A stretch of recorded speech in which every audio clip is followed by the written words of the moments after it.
Contoh, nih, nggak semua ya, nggak semua, tapi ada beberapa polisi yang kalau kita lewat jalan busway, lalu kemudian kita ditilang harusnya, tapi kita bisa nego. Keyakinan dia tentang keadilan dan kejujuran bisa diganti dengan duit berapa? Tergantung mobilnya. Kalau mobilnya bagus 150 itu kan, kalau mobilnya nggak bagus biasa 100.000. Tapi itu namanya akidah atau bukan? Bukan. Berarti keyakinan kayak begini keyakinan yang nggak betul. Keyakinan seperti apa yang betul? Nih, keyakinan yang betul yang kayak akidah. Nih contohnya, kita punya ginjal ada berapa? Dua. Yakin? Mau nggak 2 ginjal ibu-ibu sekalian saya ganti sepasang ginjal ibu-ibu sekalian dengan duit 500.000? Mau? Oke, mungkin terlalu sedikit, naikin 1 miliar, mau? Naikin lagi 1,5 miliar, mau? Tawaran terakhir 2 miliar, deal or no deal? Kenapa nggak mau? Percuma, mati. Oke, pertanyaan saya sederhana. Seberapa yakin Anda 2 ginjal Anda diambil Anda bakal mati? 1 sampai 100%. Berapa kadar keyakinannya?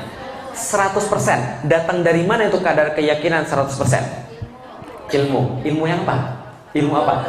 Ustadz, walaupun saya ini bukan dokter Ustadz, saya kenal dokter Ustadz, dan dokter itu sudah belajar ilmu biologi, dan dia kasih tahu saya kalau ginjal itu nggak ada dua-duanya pasti mati, makanya nggak mau diganti berapapun. Betul? Catat, ilmu yang menghasilkan keyakinan. Yang kedua, Ustadz, saya punya teman Ustadz, ginjalnya tinggal 1, itu aja setengah mati Ustadz, apalagi dua-duanya nggak ada, ya matilah. Bukti. 2, catat, ilmu, bukti, itu yang menghasilkan keyakinan. Ketika ilmu dan bukti bertambah banyak, maka semakin kuat keyakinan. Ketika dia satu titik dia bertambah banyak dan bertambah kuat, dia jadi 100% yang tidak mungkin bisa diganti dengan apapun. Bisa dipahami ibu sekalian? Contoh, Nabi Ibrahim mau dibakar, ditumpuk kayu, dinyalakan api sebesar bukit, dia mau dibakar, dia santai atau takut? Kenapa dia santai? Dia nggak tahu api itu panas. Tahu nggak api itu panas? 1 sampai 100%. Berapa persen Nabi Ibrahim tahu api itu panas? 100. Tapi kenapa dia santai aja? Yakin. Dia sudah punya ilmu, dia sudah punya bukti, Allah itu pasti ada. Maka cara mikir dia bukan lagi cara mikir orang biasa, bukan lagi cara pikir tukang angkot, tapi cara mikir dia adalah gini cara mikirnya. Saya tahu api itu panas, tapi saya lebih punya bukti dan ilmu Allah itu ada, dan Allah yang menguasai api itu.